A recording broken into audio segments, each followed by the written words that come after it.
एक बात नहीं समझ पा रहा हूँ कि पहले की सरकार के समय 1962, 1965, 1972 की भीषण लड़ाइयाँ हुई। देश पोलियो, प्लेग, हैजा, टीबी जैसी भयंकर महामारी की चपेट में आया, लेकिन सभी का मुफ्त में इलाज हुआ। मुफ्त में पूरे देश का टीकाकरण हुआ। लोगों ने उन सरकारों पर खरबों के घोटाले के आरोप लगाए। कहा गया कि काला धन विदेशों में भेजा गया। कथित भ्रष्टाचार की खूब चर्चा रही। बावजूद इसके देश में बहुत सारे सरकारी कारखाने व कंपनियां खड़ी हुई। सरकारी अस्पताल, सरकारी कॉलेज, सरकारी स्कूल बने। सरकारी नौकरियों में कोई कमी नहीं रही।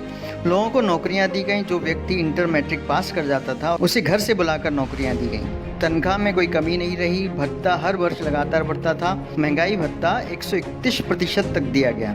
सबसे अधिक वेतन वृद्धि छठे वेतनमान में मिली। सरकारी कर्मचारियों को पेंशन दिया जाता था। देश की जीडीपी 10% से ऊपर थी।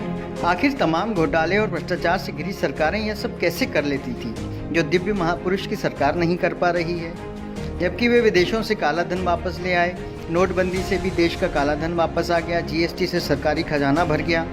आपातकालीन परिस्थितियों के लिए रिजर्व बैंक में जमा पैसा निकाल लिया गया। फिर पता नहीं क्यों 18-18 घंटे काम करने वाले प्रधानमंत्री के सामने सरकारी संपत्तियां बिक गईं और दिव्य महापुरुष की सरकार नौकरियां, वेतन भत्ते, पेंशन नहीं देकर किसान, मजदूर और आम नागरिकों को सिर्फ टेंशन ही दे रही है। कोई युद्ध नहीं हुआ, जीडीपी माइनस में चल रही है, सभी की नौकरियां चली गईं, फिर भी साहब ने सभी एनजीओ, उद्योगपतियों और देश के नागरिकों से पीएम केयर फंड में पैसा जमा करवा लिया।